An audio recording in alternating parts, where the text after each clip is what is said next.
nós vamos apresentar uma árvore que é considerada uma das árvores floríferas mais lindas do mundo. É uma árvore originária da Birmânia, Burma em inglês, daí seu nome popular em inglês, ser Pride of Burma, orgulho da Birmânia.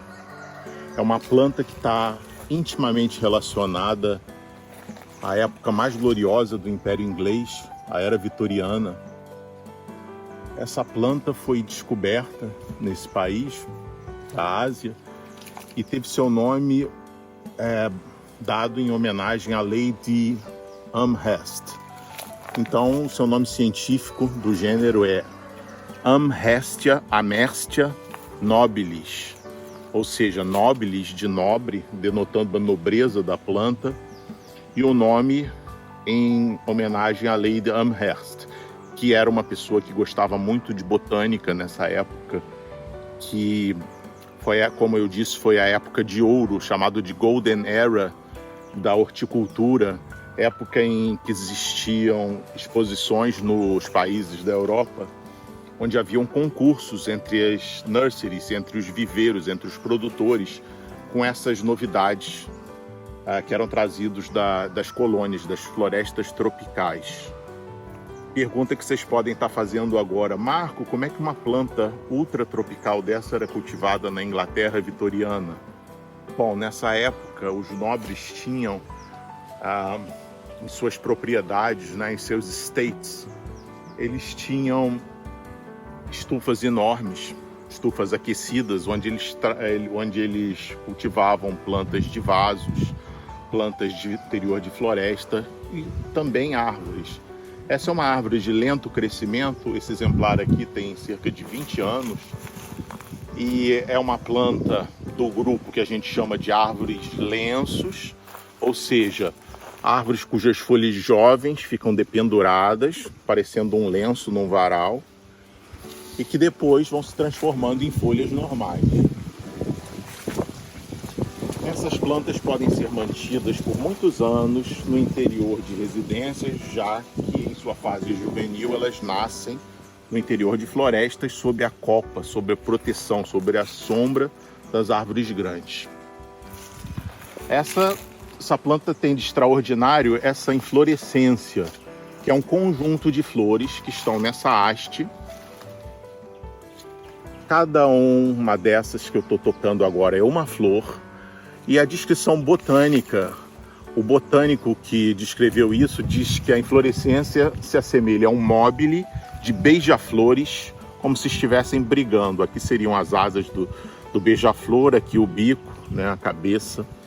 Enfim, ele imaginou isso como um mobile de beija-flores brigando. Essa planta quase não produz sementes no Brasil. O polinizador que nós temos aqui é o beija-flor. E o bico dele não acessa direto o ovário. O ovário está aqui no fim desse tubo. Então os beija-flores não acessam muito bem. Então essa planta produz poucas sementes no Brasil. Em razão disso, ela é produzida por auporquia, que é um método de propagação artesanal e vegetativo. Uma consequência desse método de propagação, a auporquia, é que as plantas frutificam e florescem rapidamente. O que isso interessa para o Urban Jungler, Marco? Significa o seguinte, que uma muda jovem com cerca de 60, 70 centímetros, que você pode manter em vaso, vai florescer dentro do seu vaso, dentro da sua residência, mesmo jovem. Ou seja, você não vai ter que esperar 20 anos, como esse exemplar, para que ele floresça e te dê essas flores magníficas. Uma planta por auporquia dessa espécie, cerca de 2, 3 anos já está florescendo dentro de casa, dependendo do tanto de adubo e tanto de umidade que você forneça para ela.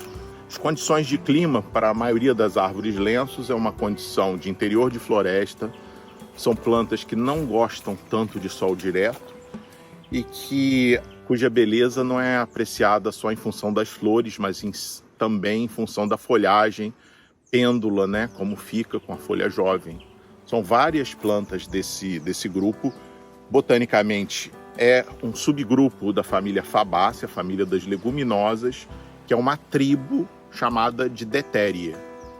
Não é uma tribo chamada de plantoide, é uma tribo chamada de Deteria.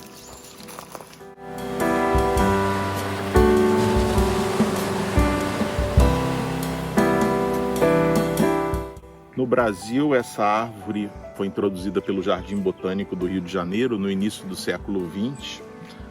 E é comum, hoje em dia, você encontrar residências muito antigas na cidade, nobres, né, nos bairros mais nobres, como a Lagoa, por exemplo, Lagoa Rodrigo de Freitas, que tem casas históricas com exemplares dessa árvore. Ela se popularizou nos últimos anos no Rio de Janeiro, a partir de propagação pela Dierberger Agrícola, em São Paulo. Nós aqui, humildemente, no sítio E Jardim, também temos uma pequena produção dela.